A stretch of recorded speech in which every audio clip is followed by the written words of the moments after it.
Hello everybody, so this is our code. Okay, and this is our output. So now we have to set the h1 in white color. So for that I'll just go in our style, means every css in style. Okay, enter h1. I'll open the brackets. In that I have to write color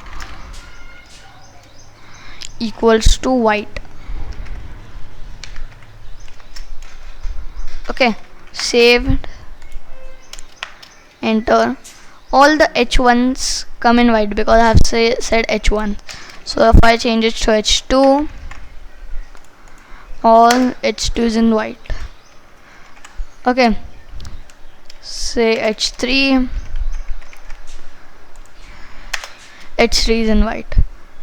Okay, so the next time we'll learn how to move this. Okay, means this will float like this. Okay, so for that we have to use the mark v tag. We'll learn it in the next session. Bye.